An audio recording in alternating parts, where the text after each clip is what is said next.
que tu veux voir comment faire pleurer tes adversaires en moins de seulement 6 coups? Eh ben reste bien jusqu'à la fin parce que aujourd'hui ça va chauffer. Oui, effectivement, aujourd'hui je vais te montrer le Gambit Tennyson, un Gambit ultra méga vicieux et agressif. Si vos adversaires ne connaissent pas, vous pouvez la tout détruire sur votre passage. Donc les gars, on est parti. Ok, le Gambit Tennyson, déjà, ça commence avec les blancs et avec l'ouverture réti. Donc, si vous êtes les blancs, vous pouvez tranquillement jouer cavalier F3. Mais attention, si vous êtes plus de 2000 Elo, franchement, le Gambit peut peut-être pas marcher, vous voyez. Donc, entre de 0 à 1500, le Gambit peut très bien marcher, en tout cas. Donc, le cavalier F3, déjà. Donc, déjà, l'ouverture, il y a beaucoup de personnes qui ne connaissent pas. Même moi, je la connais pas trop non plus. Donc vos adversaires, souvent, ils vont prendre l'espace avec le pion de droite, pour eux. Parce que s'ils poussent celui-là, vous avez juste à prendre. C'est gratos. Donc ok, D5.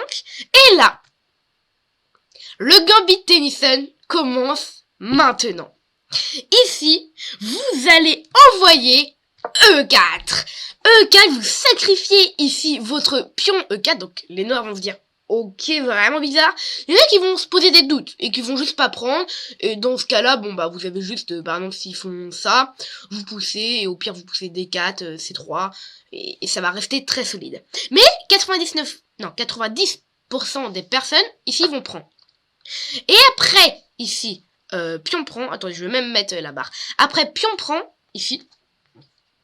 Donc tac, cavalier là, ça pion prend. Donc même si E4 c'est une erreur, pion prend c'est un meilleur coup. Vous allez ici jouer cavalier G5. Quai G5. Vous attaquez le pion E4 et ici, vous mettez un petit peu une petite faiblesse en F7. Donc les noirs, eux, si on va de leur côté, on peut se dire, ok, il y a le cavalier qui est gênant ici, donc j'aimerais bien le pousser. Mais s'ils réfléchissent un petit peu, le pion est aussi en prise. Donc ils vont jouer cavalier F6. Cavalier F6, donc l'idée pour eux, c'est de défendre le pion, et ensuite peut-être jouer H6. Et c'est là que nous, on va intervenir. Ici, nous, on va jouer D3. Une erreur, encore une fois, parce que les gambits, souvent, c'est que des erreurs. Mais si votre adversaire ne connaissent pas, encore une fois, vous les éclatez. Ici, D3, donc on sacrifie encore un autre pion sur le pion, donc on échange quoi. Donc pion prend, nous on fait fou prend. Et ici, les noirs, souvent, ils vont se dire, ok, bon, maintenant qu'il n'y a plus de pion en prise, là, je peux y aller. Et ici, ils jouent H6. Et même si la plupart connaissent ce piège, ils savent pas comment le mettre en place et comment l'éviter du coup. Voyez. Donc ici, H6, nous on peut faire le brillant incroyable. Je vous laisse 3 secondes pour essayer de le trouver. Et en attendant, réfléchissez bien. Ok.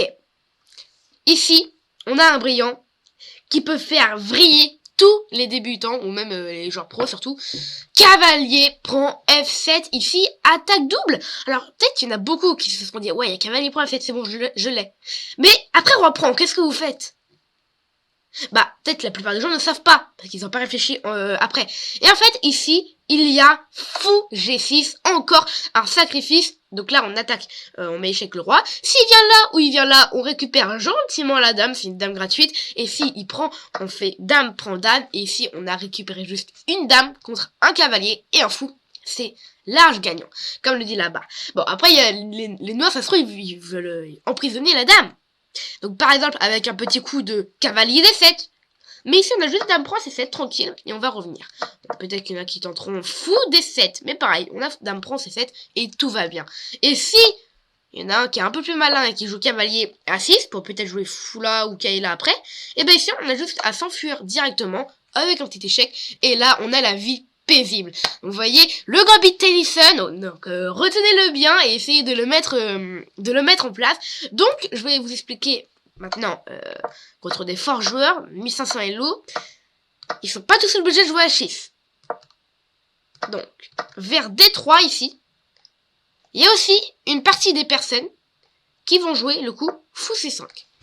Fou C5 pour juste protéger ici le pion 2 fois. Et là, en fait, quand vous êtes dans cette position, bah l'idée c'est juste de mettre le fou en C4, la dame en E2, et souvent après le cas est là, voilà, les noirs ils ont plus grand chose, vous voyez. Donc ici, que propose l'ordi Ça peut pas être faux 2 parce que ici il y a le cavalier en prise. Ici c'est cavalier C3 qui propose leur dit. Vous voyez, c'est un petit peu match nul, la barre, elle est un petit peu avantageuse au noir. Mais souvent les noirs maintenant ils vont jouer H6 pour attaquer le cavalier. Et vous voyez, ils rajoutent des imprécisions. Ici nous on a pion prend. Non, on a cavalier prend.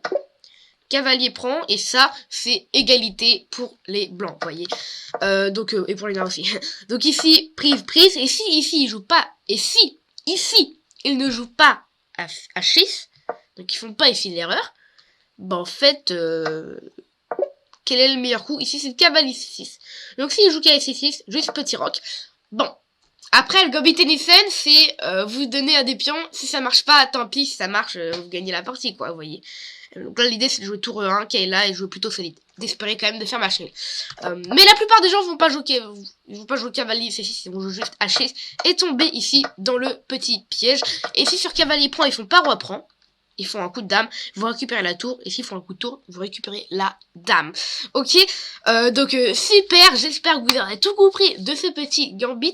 Donc si on regarde bien la partie, on peut voir ici que les blancs n'ont pas extrêmement bien joué, mais que les noirs ont encore moins bien joué avec le H6 qui leur était fatal, et les blancs ont joué comme un 2200 Hello.